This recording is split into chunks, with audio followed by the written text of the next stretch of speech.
How are we all? Good. Good? Everyone happy? Yeah. Yes. Happy New Year?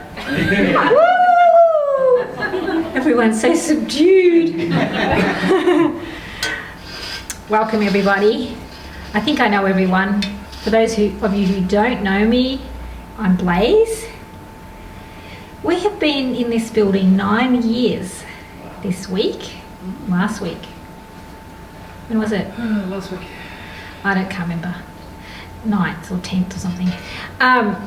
We saw a memory come up in Facebook of the day we picked up the keys, and we went, wow, the place is a little bit different.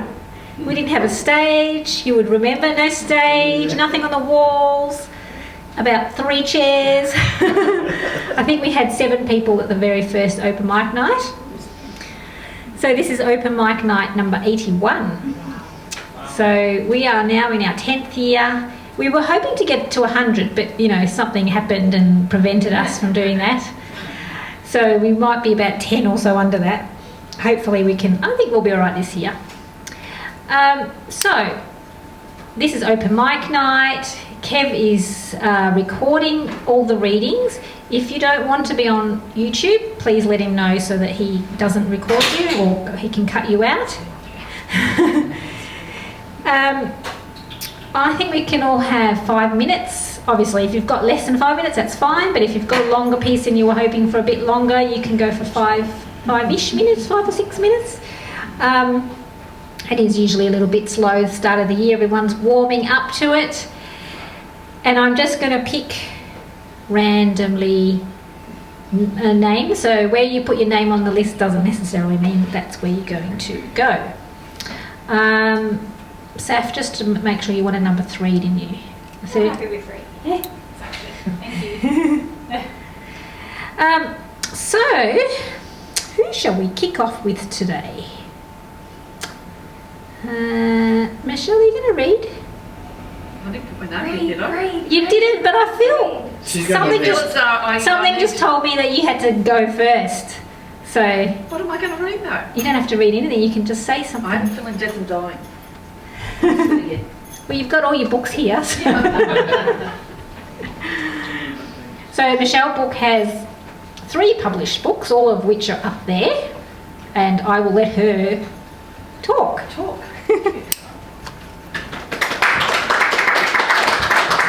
Thank you. I wasn't intending on reading, but there you go. I've been... How are we all? We good? A little bit about I'll do a little bit of a spiel.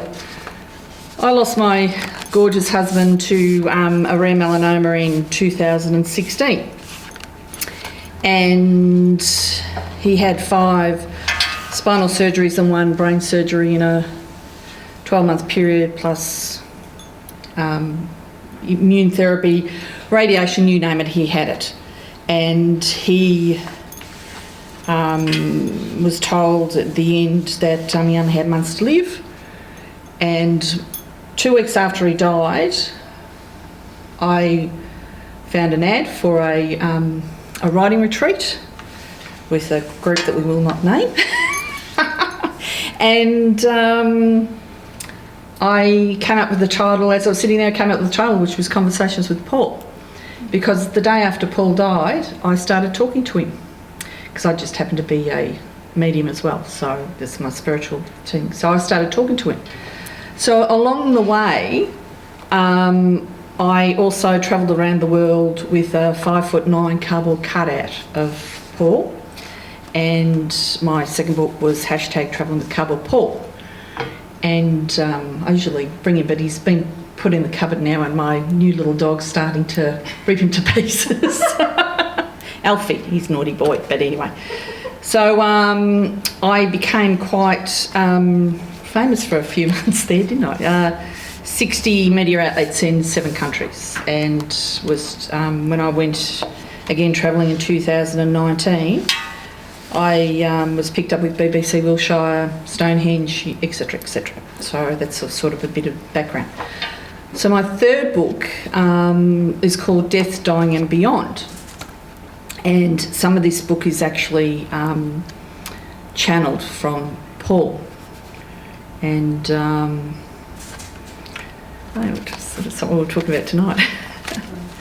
So I just read a little bit. This is about appearance of spirits and ghosts. Have you seen something out of the corner of your eye, a shadow? Have you seen something but cannot see anything? Have you felt a chill in the air or cold patches in certain places that you cannot explain? It was explained to me that those who see apparitions or ghosts are actually seeing the soul as energy. When they appear, it is because they can expand their energy in or out, being compact or expansive. Seeing an apparition or ghost is the soul expanding its energy out so you can see a shadow, be it dark or light. It is like our aura energy field around the human body. They take on a similar format as to how they looked in that lifetime or how you remembered them. For a soul to do this, it takes a considerable amount of energy, hence why you may only see them for a fleeting moment. Our loved ones can also communicate through thoughts or sounds. When Mum passed away and all the emergency services had left, I walked out into the front yard and looked up at the night sky and stared into the dark with stars shining brightly and said, "Hi Mum, how are you?" I'm getting the tingles. And all I heard or thought in my head was the Michael Bublé version of the song Feeling Good. When I heard the words to the song at that moment, I knew Mum was and would be all right. Our loved ones will often visit and sometimes we can sense them and other times we cannot. It just depends on how you are feeling at the time. The more relaxed you feel, the more you will tune into them. So I'm sure that you've had experiences with, now I'll do signs. Because signs are everywhere. Like, we're in a time of manifesting some lovely stuff. So the more thoughts you have, the more you might think. What happens is, no doubt you've had this, where you've been thinking about somebody you haven't seen them or heard from for ages, and all of a sudden you'll hear them. The phone will ring and you'll go, "I was just thinking about you." Well, that's a little bit about signs and energy. Are you aware that the universe constantly gives us signs that relate to us? The issue may be that we are not aware or not looking at them. Here is a good example of the universe letting me know about an experience I had in December 2015 when Paul and I were selling our speedboat. 2 weeks after our boat was put up for sale, I was driving to work down the Calder Highway and a truck drove past with "Stress Less Moves" written on it. I asked my guides, has the boat been sold? And the answer was yes. Paul sent me a text informing me that he had someone who was very interested in buying the boat and they were putting a deposit on it. The boat sold and moved out of the carport within 2 days of me seeing that truck. The interesting thing about this story is that our boat was called Stress Less. Can't make this stuff up. That's the names of one of my books. The next one, or the one after that. You can't make this shit up. However it is that a truck passed me letting me know that the boat was going to be sold, my lesson in this experience is continuing to look out for the signs and confirm them with my team of spirit guides. So there you go. Thank you very much.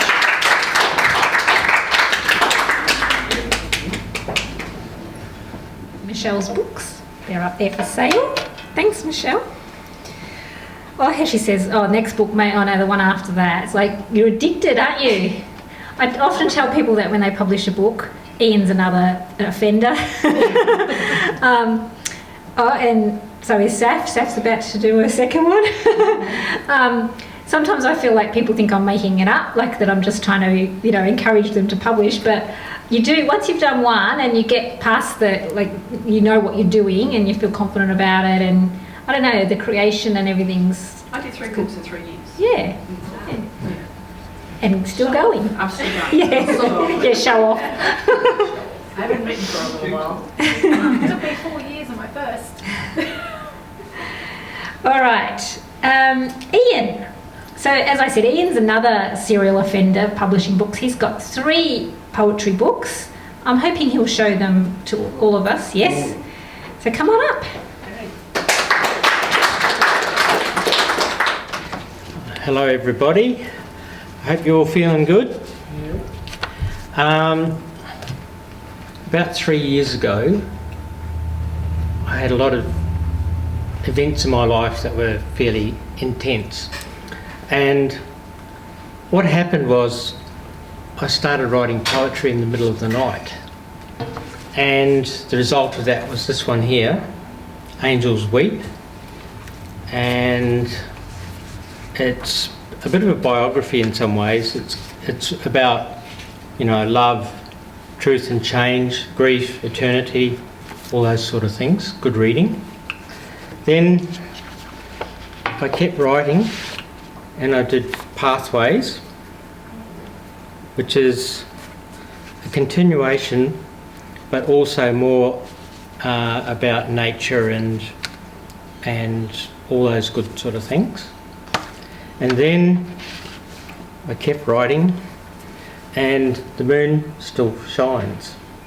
And this was written, I'll read it here, written during 2020, when everything changed and many things may never be the same again, ever. We have been forced to dig deep to find our positive core values. In these pages find hope, joy, comfort and strength to live in a time of disruption. I hope these poems will inspire you to discover your inner strength and live through these challenging times. And perhaps I'll read the first one in that, which is called And the Moon Still Shines. High above the trees the moon is shining. Its silver light gleams on the leaves, the evening breeze sighing in the branches. The moon has seen it all, through the seasons, through the ages, eons of peace, then the ascent of man, born with the fingerprint of the Creator in his soul and a talent for good and evil. What will he choose? A tragedy to destroy the good with the bad? But it has always been thus. The innocent suffer for the guilty. Is there no justice in this world? Apparently not. And man the architect of his own destruction. And the eternal moon will watch from on high, unmoved by the plight of man. And what of the innocents? Are there no angels of mercy to help? Will God watch his children playing with fire, even after he has warned them not to, and leave them to learn their own lessons? The answers to these questions are hard to understand. All I know is disruption is here and everything has been turned upside down, and we must seek help from above if we are to survive. Look up at the moon, it will rise in the east tomorrow, a constant in this world of change. The silver moon shines on. Thank you. And this is one I wrote. I was staying with my daughter and I was up early, and this cat, her cat, came walking down, and this is what happened. The cat stretches and casually performs a yoga pose, then tucks its feet under itself and goes back to sleep. The cat is meditating, staring at some invisible point. She is not moving, just being, waiting for the morning and for breakfast. Thank you.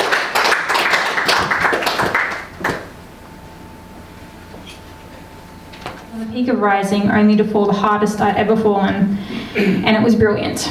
Yes, I repeat, brilliant. I find that some of these self-help books are advising us on the best way to accumulate financial status and power, are detrimental toward the truth behind an authentic healing process. We need to establish a mindset where we are grateful for the good that remains in our life, because in the end, that's all that truly matters, is what you're leaving behind, and that should only be kindness and compassion. The rest is just fleeting illusion. Some of these self-help books proceed to inform you that you are lacking something, and I dare say profiting on your desperation to heal, let go of something, or gain in order to become something more than what you already are. When honestly, you didn't need those things in the first place to define your worth. Might I also add, that one person's story might not even be relevant or applicable to another person's individual journey. Surrender is a beautiful thing. Trusting the process, for example. but it must not be done with an intention to gain externally. It's purely designed to gain internally, and that gain, my friend, is peace of mind and contentment. Within this renewed concept, I've discovered the true definition of rising above, and you will soon establish in my candid reflections in Revive My Life. Thank you so much.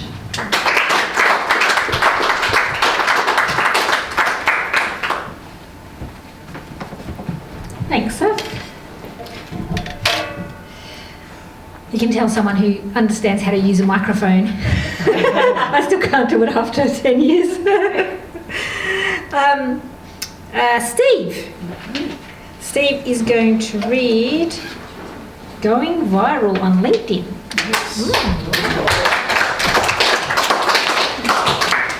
Actually, it's a good segue into what I do.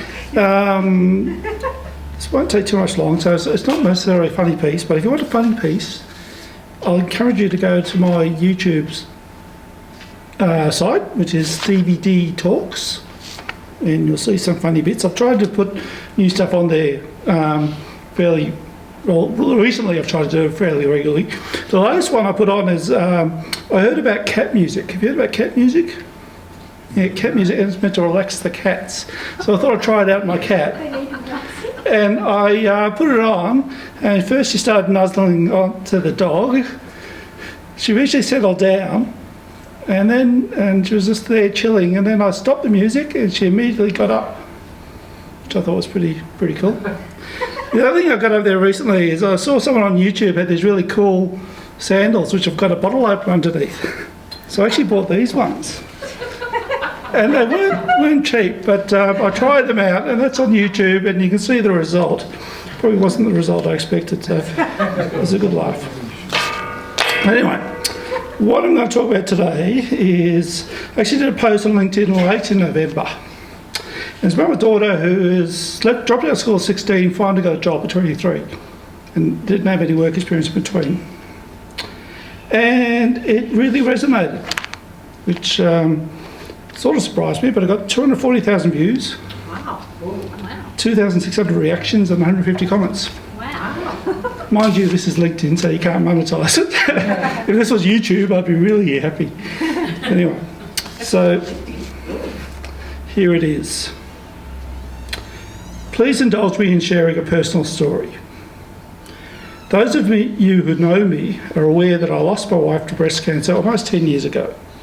It was a very difficult time for me and my 3 children, who were aged 14, 11 and 8 at the time. Whilst the trauma of her illness and death had affected all 4 of us psychologically, it had a profound effect on my eldest daughter. So that's Bridget there.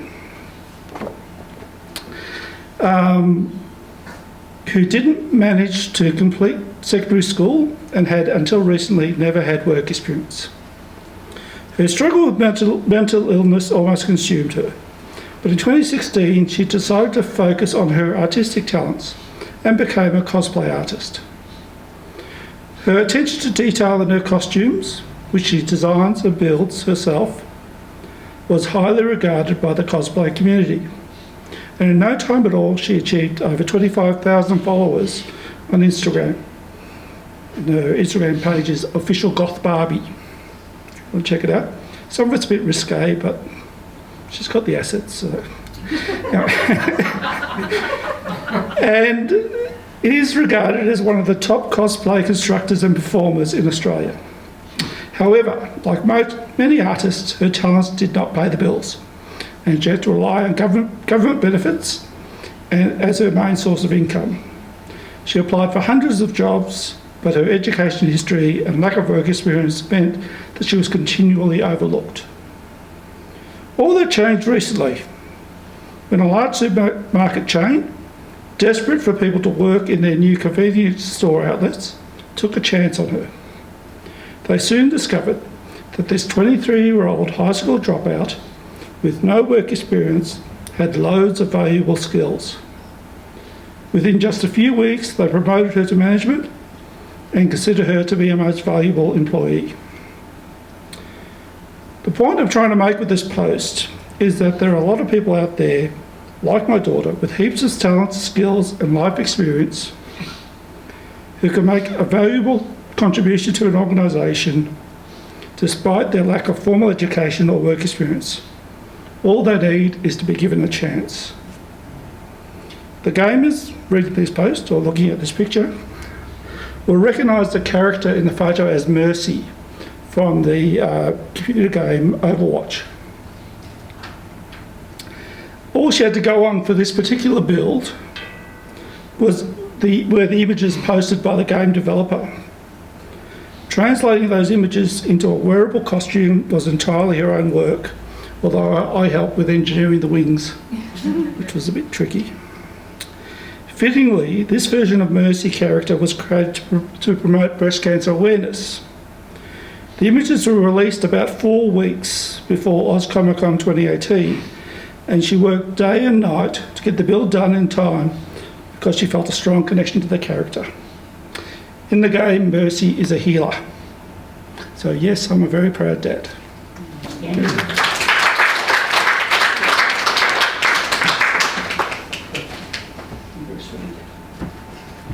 Thanks, Steve. I think a lot of I can see why it got such a reaction, because I think a lot of people would be able to relate. It's actually the diversity of the people who responded to. Yeah, that's cool. Did you? I'm assuming you told her about it. Yeah. She knew about it. Yeah, good. And the comments were really good for her too. Yeah. Jen, did you want to get up and show your book? I'll give it a try. Yeah. So Jen did a kids book with us. Was last year, wasn't it? I've lost. 2020. Oh, was the year before? I've lost. See, it's been a time warp. No, it was published in 21. 21 and 21. I wrote it Yeah. in 20. Yeah. Come on up. Be gentle with me, it's my first time. So, I've written Chickaboo 30 years ago. My son is now 37, and we used to just tell it as a bedtime story. He would add to the story, change some of the characters. He would take them on his own adventures. 5.5 years ago, my grandson Luca was born, and I did exactly the same with him. So his bedtime stories were Chickaboo going on adventures. So I've just got this little image of my grandson lying in his bed. And this is illustrated by an artist who was an art therapist in a special school. The whole book was written over 2 years, but was put together with Blaze and with the artist by email and phone during the first lockdown. So I did not meet the artist until after lockdown, and the book was in print. So some of this is: bedtime, Luca. May I have a story, please? Just one. I want the Chickaboo box, he calls as he jumps into bed and pulls the quilt over his chilly legs. Grandma stretches to reach the top shelf in the wardrobe. She carefully pulls out the magic shoebox and places it in Luca's lap. Open it, Grandma. His eyes sparkle in anticipation. Grandma lifts the lid and they peer inside. Who's there, Luca? It's Chickaboo. What's his adventure today? Grandma whispers, lie back and I'll tell you. Luca drops his head onto the pillow. His eyes are wide open. I see Farmer Bill's house and the farmyard at Blossom Ridge, far, far away. It's a bright sunny day. There's Bridie the goat, Flossie the sheep, and Ruffy the noisy dog. They're resting under the huge jacaranda tree. Its branches reach out almost to the barn, and it's cool beneath it. It's like a big blue umbrella. Chickaboo stretches out on Flossie's back. Her wool is as soft as a cloud. His tiny wings spread out to catch the cool breeze. Chickaboo's head suddenly pops up. I feel like having an adventure. Will you come with me? He asks his friends. Where to? Pipes up Flossie. Somewhere outside the gate. I've never been out there. The friends spring up and Ruffy runs around the tree in excitement. Dust swirls around him. They ask permission from Chickaboo's mum, Mama Chook, who's busy scratching in the veggie garden. I'll look after him, woofs Ruffy. I've been outside lots of times with Farmer Bill. The 4 friends set off. Everything looks new to Chickaboo. They wander down the track and the farm looks smaller and smaller as they look back. His claws dig deep into Flossie's wool and his eyes move up and up. Strange brown sausages on stalks wave way above his head. They make a soft murmuring sounds. Why are the sausages stuck on stalks? Asks the chick. Flossie chuckles. They're not sausages, Chickaboo, they're bulrushes and they grow near the water. There's a creek beside them, but we can't see it from here, she explains.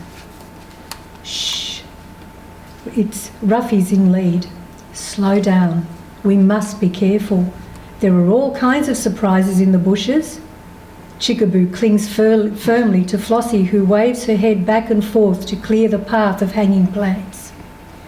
Bridie follows. Her hoofs softly pat the earth beneath them. The friends are small in a world of tall grasses, and the breeze hums through the reeds.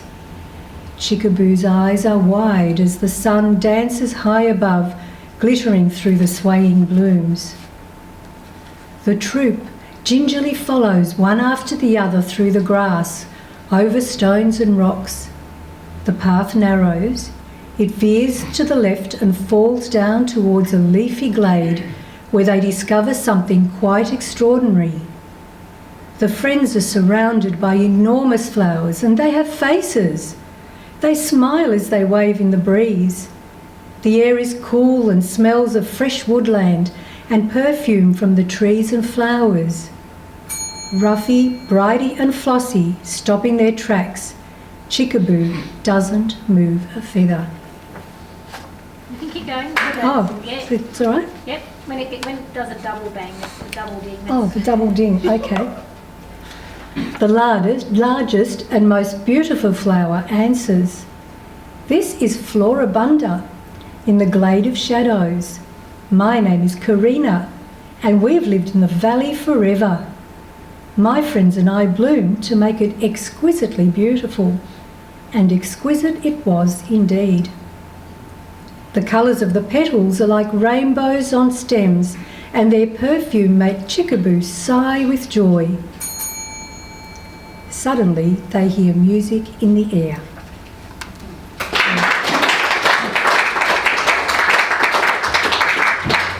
Jen, just hold it up so people can see the cover. That's the cover. Yeah, it's cute. Can I just say one thing about one? Yeah. The pictures. There's a little cameo on every page of a dove with a spotted scarf. My grandson was standing at my window one day and there was a dove that always came to visit. And he said, it looks as though it's wearing a spotty scarf. So on every page, this dove is following him through the story. Cute. Thanks, Jen. Thank you. So this is the first time we've met in person as well. We did all of that online. Thank you for coming. Noni. Now, Noni did a couple of books with us many years ago, and she's done another book with a different publisher, but we're not, that's fine. We're happy, very happy for her to be... we're not exclusive at all. Come on up and tell us about your latest book.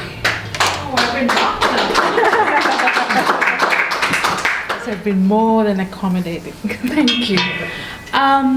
My story became here actually. 2016 I came here, and like Steph, I was going through a lot of difficult time, and my dad passed away in 2016, and I went back into therapy. I have like most people know what I've gone through, but people who don't know, I've got a cognitive impairment, and books have become a part of my therapy. So, Dirty Little Secrets is the new book that you can see here. It's a memoir, and it's basically leading up to the last 10 years of my life. What happened, but it was definitely edited by you guys. Bo did the editing, and then it went through different stages. And in 2020, I found an agent back in India, Lalitha, and we spoke about it. Should we do this? Should we do that? So this book has been a production during lockdown, and well, we had a lot of time, didn't we, to write or create something.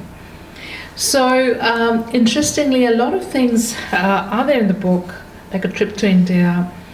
But why did I go to India? The world, how did two worlds collide?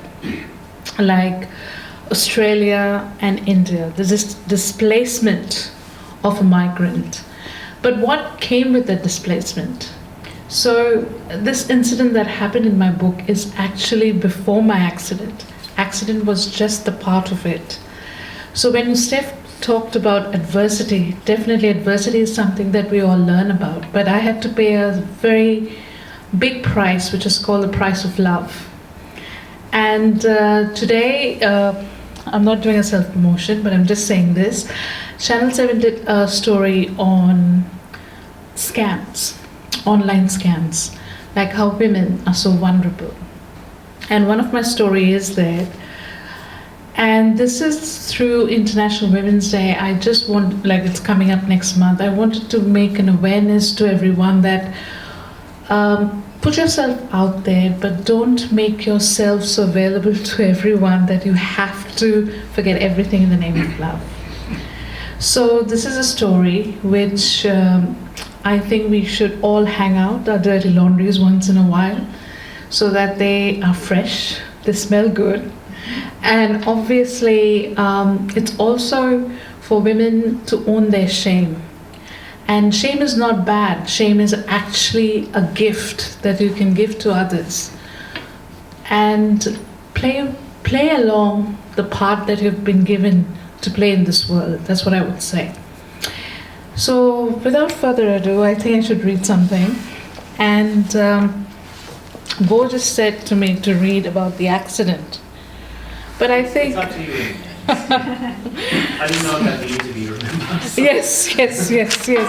We talked about that. So I'm going to just not... there's a chapter called Isabel. And Mark Twain, it starts with a quotation by Mark Twain. If you tell the truth, you don't have to remember anything. And that is very true. So... this is in chapter, that's where I'm going to read from. It was early October, a week since the footy grand final, the end of the football season in Australia. And it was a week since I last spoke to Izzy. It was also a week since I lied to Sam about sending money. I was in the office when I received Izzy's message. Hope everything is done and dusted. She was referring to Sam and my contact details being changed. What she didn't know that I actually spoke to Sam in the morning. He begged me for another chance when I confronted him about. He was seriously in need of money, and he also told me that all these accusations could drive him to the scariest of things, which I could not even imagine.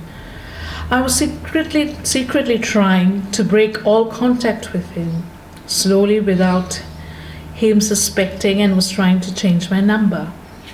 But I didn't prioritize it with the phone company as a matter of urgency. In fact, I chose to tell Izzy everything was okay.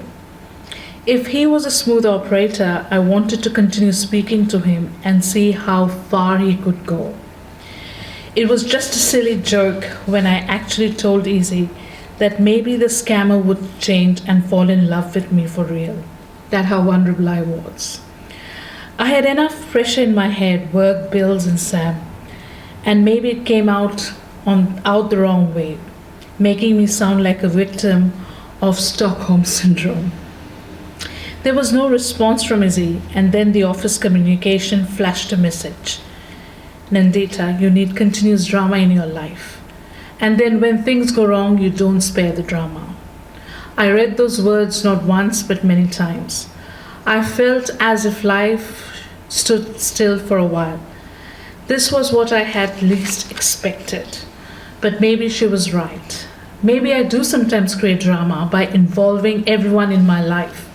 Maybe I wasn't capable of handling my own business and dealing with my own situations. I leave it the rest for you to discover what happens in the book. But I can tell you one thing. This book will take you for a ride. Literally for a ride from the first chapter to the last.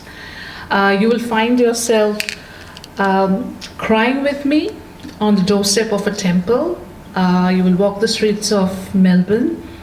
You will see me crying and cursing myself in the arms of another lover. You will also see me falling from a mountain. And you will also perhaps ask me the question, as I'm asking myself, what was I thinking? But these are not mistakes, as we learned last time in the launch. These are not mistakes. They're life experiences, and that's what they make me for who we are. So be proud of what you are. Own it. Own your shame. And then just run with it, I would say. Life is beautiful, and there are challenges, and 2 years of lockdown has made us feel so prominent that we are the one who drives the car of a life. So everyone's vulnerability, everyone's truth, everyone is very different, and enough of victim shaming, enough of everything. It's just stand up and just fight for your cause. That's what I would say. There you go. With you, if anyone's interested? No, Online? Online and readings. In readings. Yeah. Great, thank you. If anyone wants to look at my copy, it's mine, you can't have it. It's there. But last 2 copies are here. Mirror Rising and Rosemary. Oh yes, and Noni's other books are here, definitely. Should be on that table. Marcello, we have some more story about Janostra. It's been about a year. Yeah. So you might have to remind people a little bit. Actually, after listening to the previous speakers, I've changed my mind because Janostra can wait, hopefully, but it's in danger of disappearing forever. Could blow up tonight. Now it's the cliffs start falling down rapidly, and unfortunately I cannot bring any heavy machinery to stop it. And the first house next to the church where I lived, it's gone. And yes, I was going to speak on that, but no. I'm very happy to be back here, as you may know, because this place for me has got a special place in my heart, in a way. Because early this century, I decided to start going overseas, exhibiting my artwork, performing overseas. And I did, I must admit, I did quite well. I had exhibitions in Italy, in the States, in Canada, where I taught for 3 years life drawing and performing arts. And to the point that I had an exhibition at the National Gallery in Ottawa, and the president there was the director of the drawing section of the Louvre in Paris. And he was there for an exhibition of Jean Cocteau's great, what would you say, sort of backdrop, but also was an exhibition of Picasso's drawings. Anyway, cut the long story short, he was going around the world looking for work to have an exhibition on the same theme of eroticism That was Picasso's last period.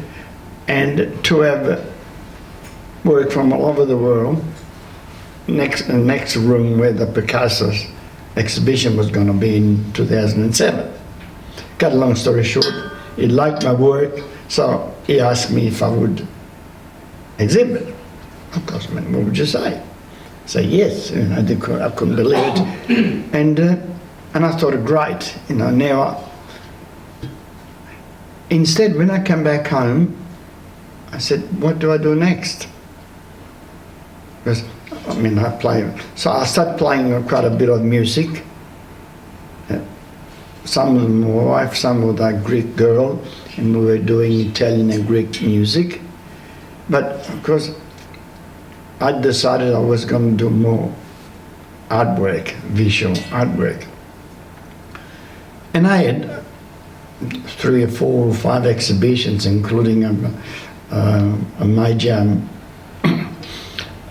life expansion of my work through when I was 16 until 70. But there was something missing. So one day we had an exhibition at Weir Street. And we were coming down and we finished, and I said, look, I go for a walk. I was coming down here. And I said, I haven't seen this place before. I know there was the cycling people there. And I looked, and he said, oh, there was going to be an exhibition of painting. I said, Van Eyck. I knew this lady because I knew her husband. And I said, I didn't realize that Joe's wife was an artist. So I come here, I had a look at the exhibition, and something hit me.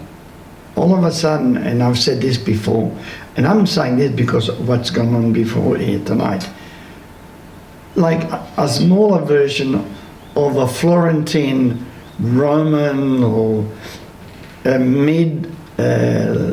early light Italian Renaissance become like a workshop. The workshop in those days was where everything was happening. And I felt that this place had I don't know, within myself I said, this has got potentials. So when the first, I couldn't come at the first open mic, I come to the second because I used to dabble in poems. But all of a sudden I said, gee, this would be lovely to have an exhibition in this place. How do I wang with it?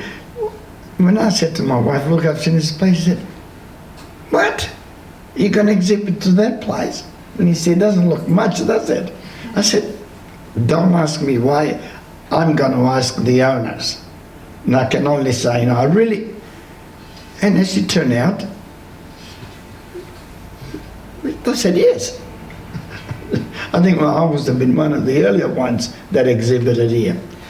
And it was called The Voyages of the Boy of Ginostra. It was very successful. After that, then we had 2 more exhibitions. And look, as you know, I've exhibited all over the world, but I never had so much pleasure, as especially the last one here, when I had my little grandson, and we had guests from overseas. The place was packed. The wife and I supplied the free music. But it was like a big family made up of people coming from all walks of life.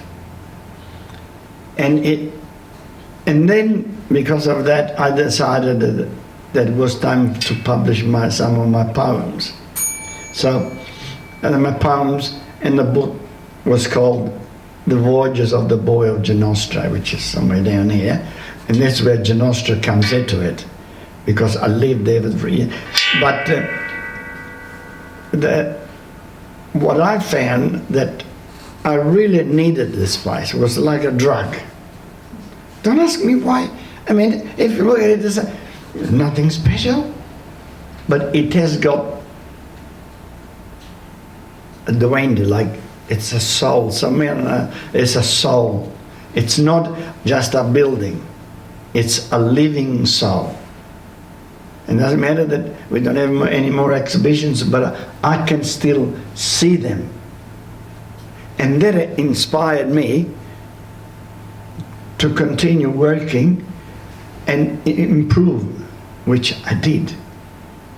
And every time, like 2 years ago, almost 2 years ago, we lost our only son in a tragic car accident. Whenever I felt down and crying, I would just come up here, go up the top, turn around and come back. Because the last exhibition that I had, my son was here. So that, and my grandson, he would always say, oh, that's where I stood, there with the lady. Because the jail wasn't my place to that. So, I know this doesn't mean anything to you, it doesn't matter. But I'm sure that at one stage of some of your life, you have been attracted by something that might not mean anything to anybody. And what you spoke, it's that trend. We can conquer everything, but we do need a lighthouse, a beacon of a lighthouse in a very, very stormy night. That beacon, it's like a star, and I said, right, that star, I'm looking to that star to guide me through my life. I'm very old, I'm ancient, but I still believe that I've got something to contribute and learn like I've learned tonight. Thank you, and I hope to see you soon again. And thank you. You haven't got rid of me, whether you like it or not. By the way, I was very, very concerned last year when the rumor was that maybe through COVID there would have been no more Busybird, and that really got me. But so I spoke again tonight with the Cam. Can't get sick. Can't get rid of us either. No, we don't want to. So thank you to you, and about to, he was involved. Here he is, and Les, and I hope that soon will be big as we were. Thank you. So yes, we did have exhibitions here once upon a time, but we've run out of wall space. So Especially mine. And I want to thank Kevin, because last time I heard they did all the work. It was fantastic. he doesn't do all the work. All the way. Thanks, Marcello. Dom, are you going to do some music for us? If you like. Yes.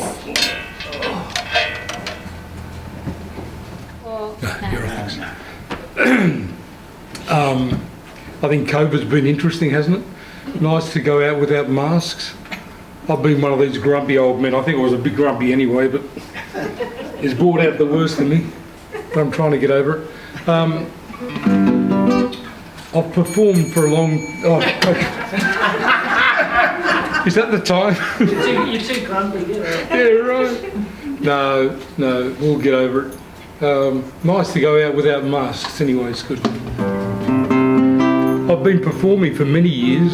I ran my own business, but this was always I think music for me was a solace. It's nice. The song I've chosen for tonight is probably in keeping with the sentiments. I think it's a serious song. Don McLean wrote this in 1971.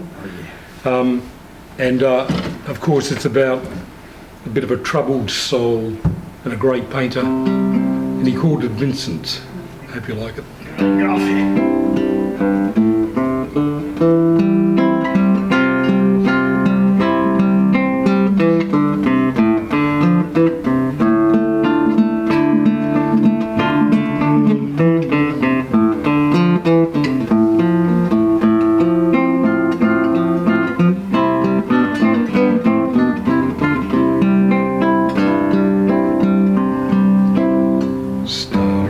Starry night,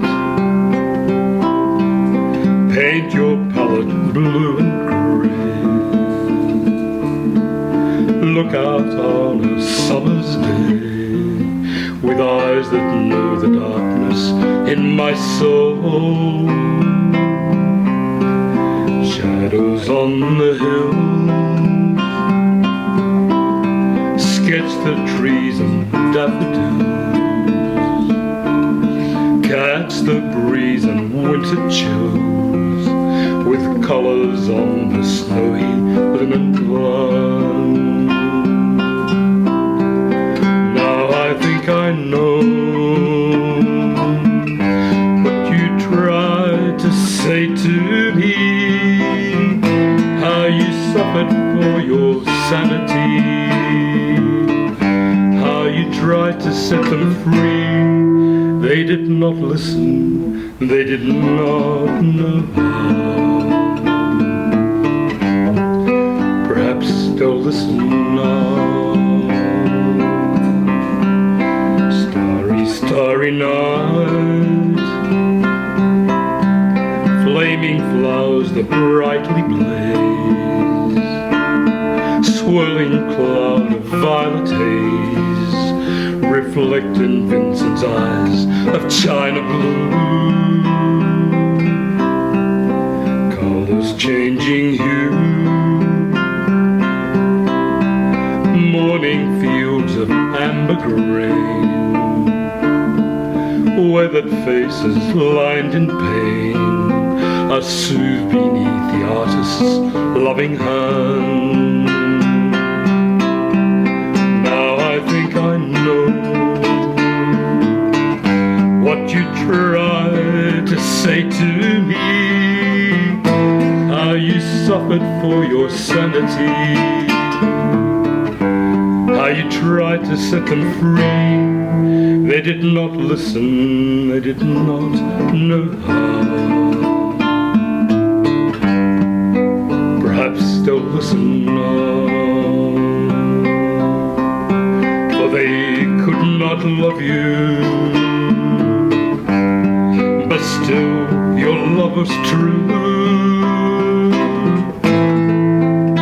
And when no hope was left inside, on that starry, starry night, you took your life as lovers often do. But I could have told you, Vincent, this world was never meant for one as beautiful as you. Starry, starry night, portraits hung in empty halls, frameless heads on nameless walls, with eyes that watch the world and can't forget, like the strangers that you've met, the ragged men in ragged clothes, the silver thorn of bloody rose lies crossed and broken on the virgin snow. Now I think I know what you tried to say to me, how you suffered for your sanity, how you tried to set them free. They did not listen, they're not listening still. Perhaps they never will.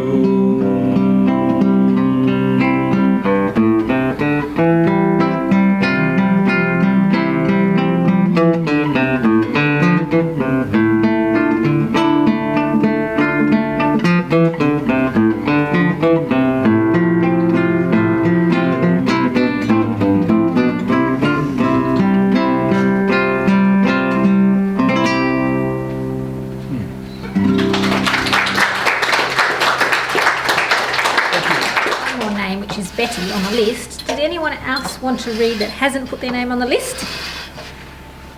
No? That's okay. Betty, would you like to come up?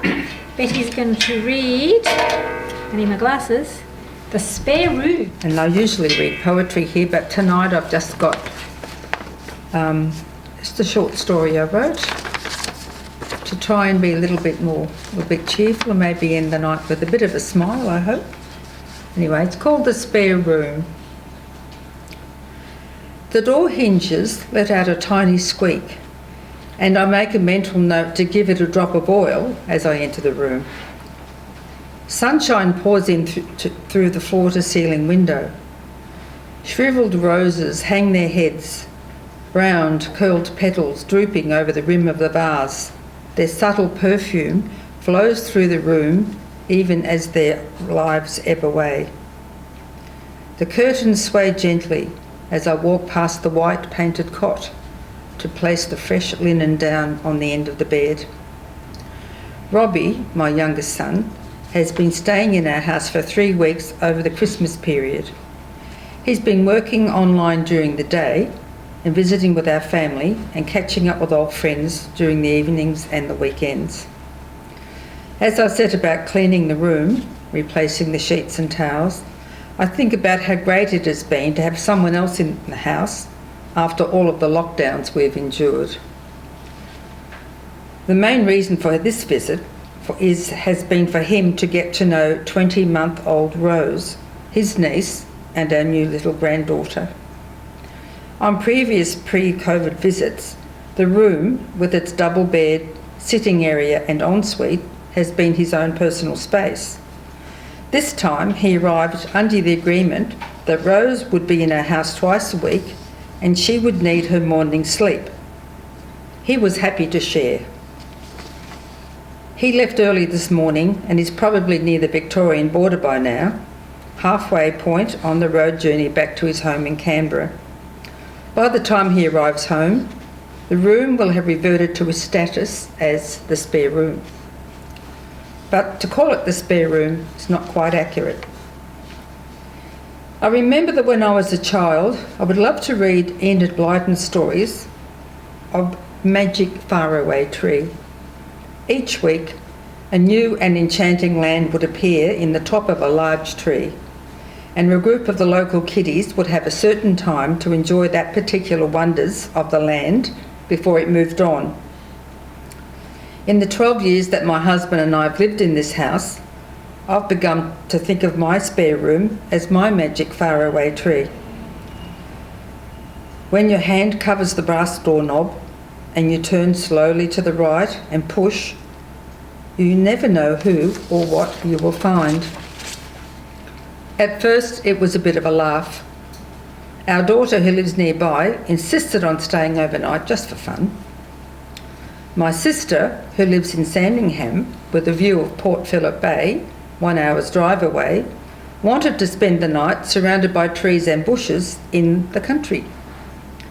Friends from Queensland visited and were overjoyed not to be on the fold-down couch bed in the back office like last time. Several couples were thrilled to have the private space of the room along with its packed bookcase and its comfortable armchairs. Over the years, we've had 2 big birthday parties, a wedding and a kitchen tea, as well as an assortment of overnight house guests. For my daughter's 40th birthday, several friends came from Brisbane, so my daughter stayed the night as well. We squeezed 14 people under our roof for 2 nights.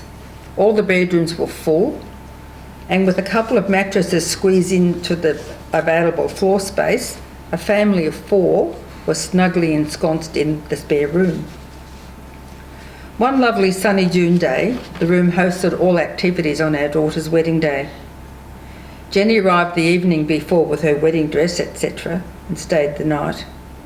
The next morning, the room became the headquarters for the bride, bridesmaids, and female residential guests, as the hairdressers and the makeup lady did what they do best. COVID has seen my newly retired husband and me rattling around an empty house with just faint echoes of conversation and laughter. No visitors allowed, curfew in place, restricted to 23 hours a day, incarcerated inside our own home. Then I had an idea. We packed a suitcase.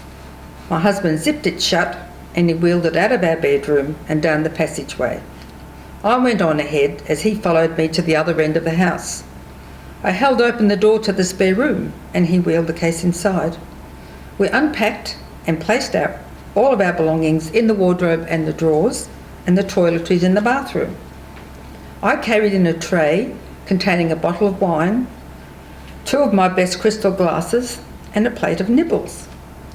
My husband swept open the curtains to expose the side view of our garden. We sat down on the comfy armchairs. He poured. We clinked our glasses and set about enjoying our weekend away. The first of many we have spent in our magic faraway room. Thank you.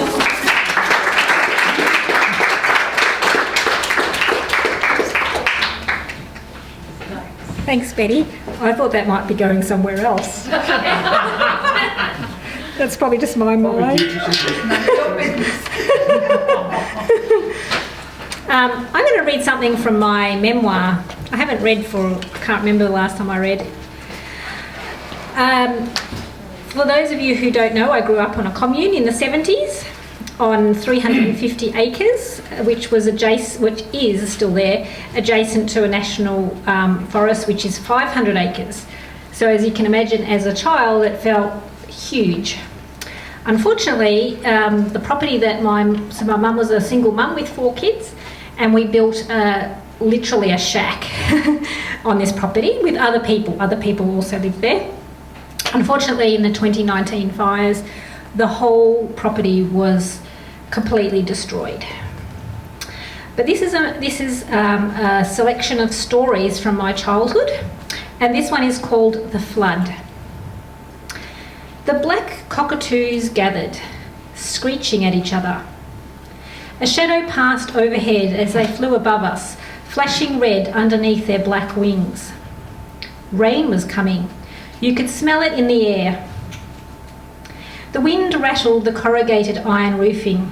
The straight ghost scum at the back of the house swayed, dropping branches that made a whipping crack as they hit the ground. Relentless rain battered at the tin for hours. I chanted the mantra over and over.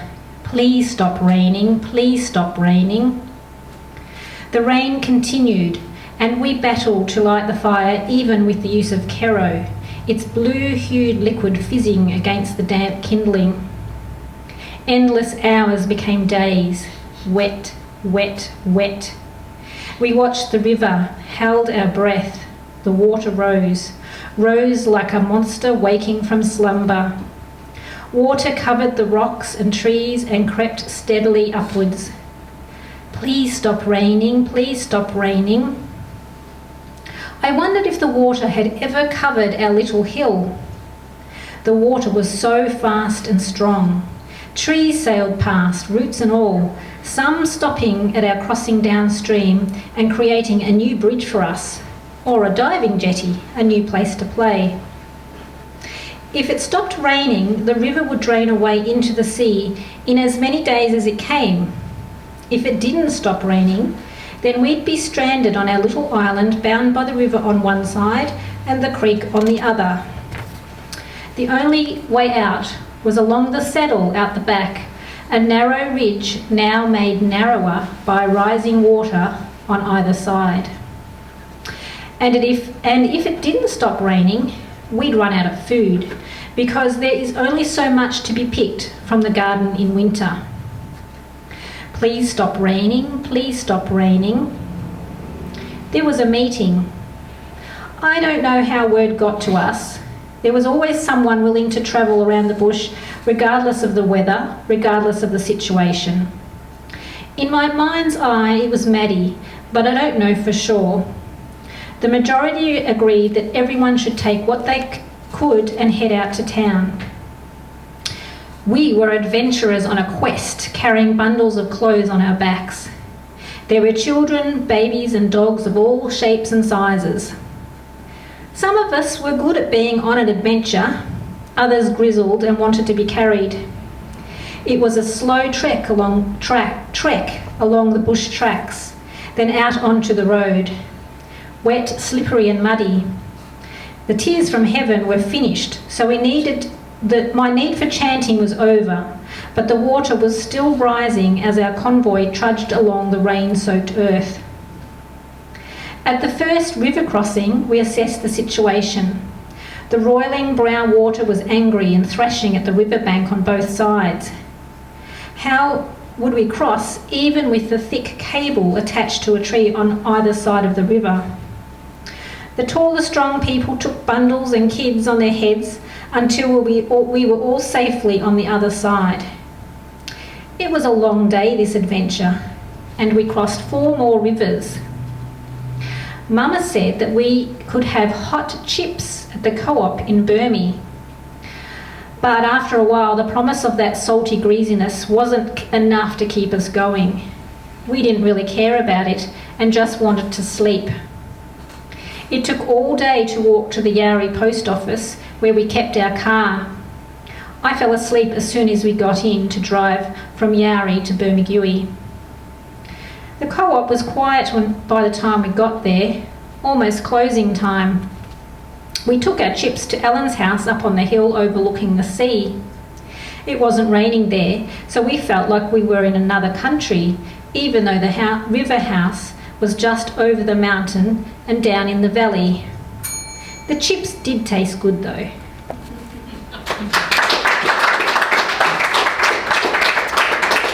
That's it for the readings. Does anyone have any upcoming events they want to tell anyone about?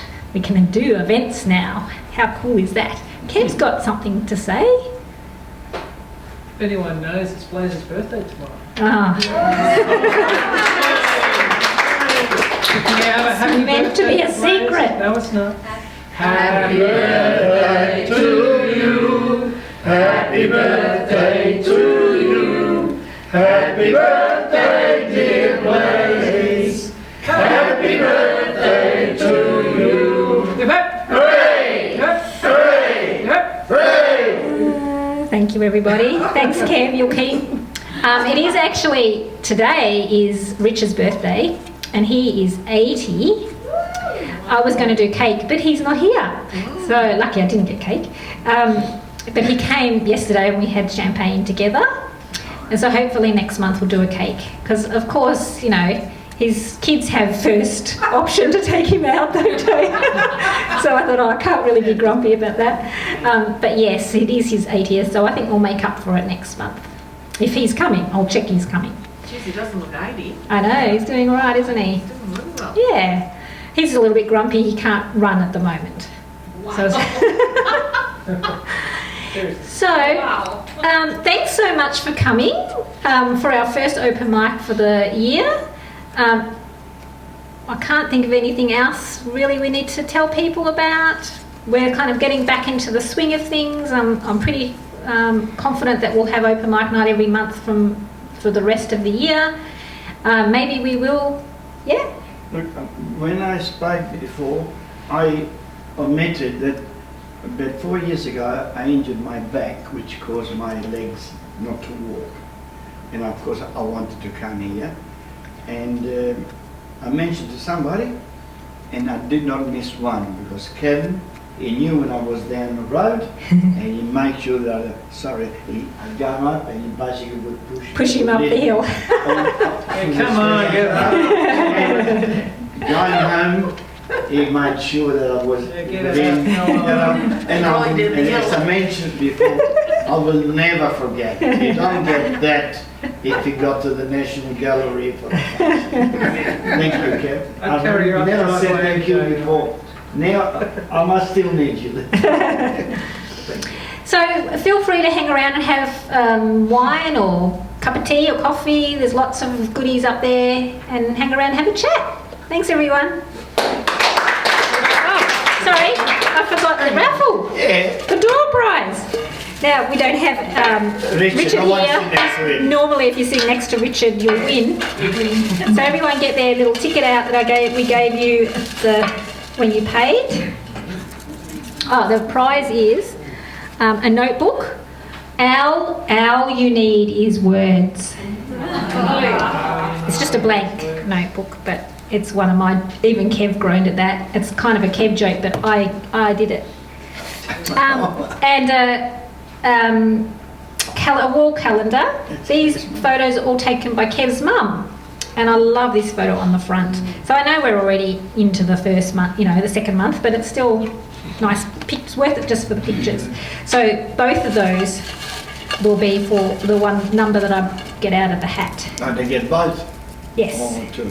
both. So, scrunched up. Blue 035. Jen, first time you've come and you win a prize. Well done. Come on down. Thanks everyone.